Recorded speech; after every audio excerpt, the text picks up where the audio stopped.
Let's talk about Max Scherzer, and we all know that Jerry loves talking about the pitchers, so we got to get into this story. Everyone who has a TV or Twitter saw what went down with Scherzer on Wednesday as he was tossing to start against the Dodgers for apparently having too much stickiness from the rosin and sweat that qualified as a foreign substance, and as a result, he was suspended 10 games.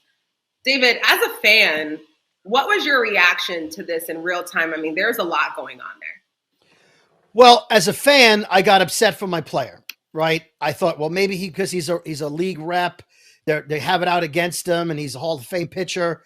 And I don't get the impression from Max that he's a cheater. His spin rate wasn't up that high, and so I got upset. Then I watched Baseball Night in New York, and I watched Jerry get upset, and I got more upset because Jerry was upset. And so then I got a little less upset because I thought, well, maybe he broke the rules, maybe put too much on. And then I learned there is no rule about how much you can put on. And then I don't know if you guys watched it last night. David Cohn did an incredible breakdown. Jerry, maybe you could speak to it, but he showed the process of what Max was legally allowed to do, and the ball stuck to his fingers within the rights of Major League Baseball. So I'm mad again. And I think it's one of those things that they're going to make it the Scherzer rule at some point and make this a precedent. But I'm outraged. Thankfully, he's only missing a start against the Nationals. So, Yeah, Jerry, let's get into that. Let's talk about how upset you were. Let's talk about that. I normally try to stay pretty even keel, but that got me. I want to address it kind of in reverse. What David Cohn did was amazing. Like, he showed the process. I thought that was really good. If that's what Max Scherzer did, to where the ball literally stuck to his hand, if that's what he did, that's cheating, and you should get in trouble for that. If that's how sticky his fingers were, then it's inarguable to me, because that's what you're trying to avoid. It's a competitive edge, but the numbers, the data doesn't say that that's the truth. Max Scherzer, a man of his word, who I know personally, said that this isn't what he was doing.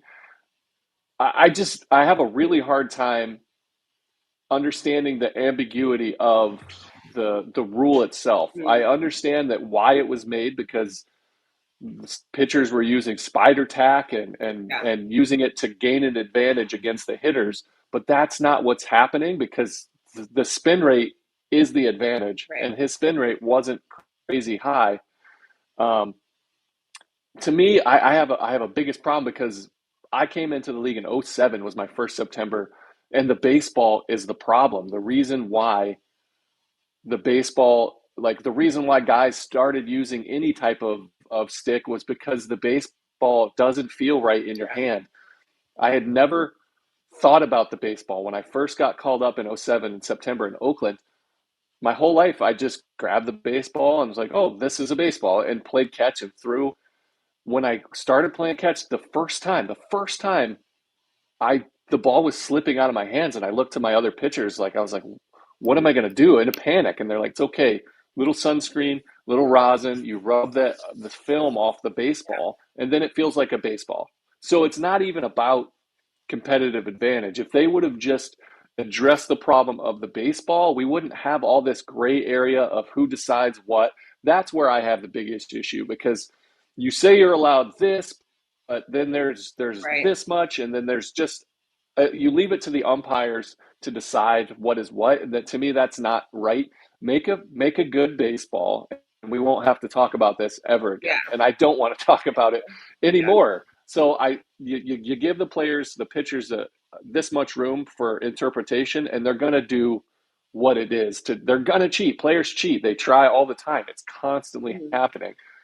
Don't give them any wiggle room. Just say, this is the baseball. You put anything on your hand, it's cheating. And we don't talk about I think everyone's just looking for some clarity as far as that's concerned. Jerry, do you see Max changing anything to kind of avoid this situation from happening again? Or do you think it was kind of like wrong place, wrong time, wrong I see. First of all, I'm not sure about. It probably was wrong place, wrong time, wrong ump, wrong pitcher. I think there was a little bit of extracurriculars going on and why he was selected, but I do think he makes an adjustment. I do think he's a team guy first. He wants to win. He understands that he put the Mets in a disadvantaged position because he's got to miss for a long time.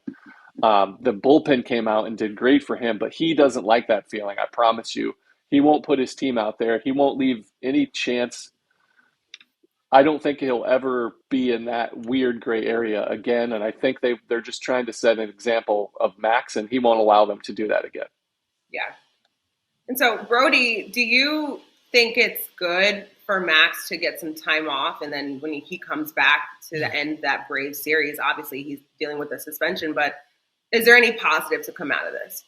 Well, I think the only positive is that he's up there in age, and any break he can get, I guess, gives him some rest. It's helpful. Some pitchers don't like a lot of rest. They come back and it's like they haven't pitched in 3 months. So I can't speak to Max specifically, but considering his age, and if it gives him more in the tank at the end of the season, and again, he's missing a start against the Nationals, so I'm pretty sure even David Peterson can handle that. So I think it's a good time. He's back for the Braves series. So yeah, I think it could have been a lot worse. It could have been a lot worse.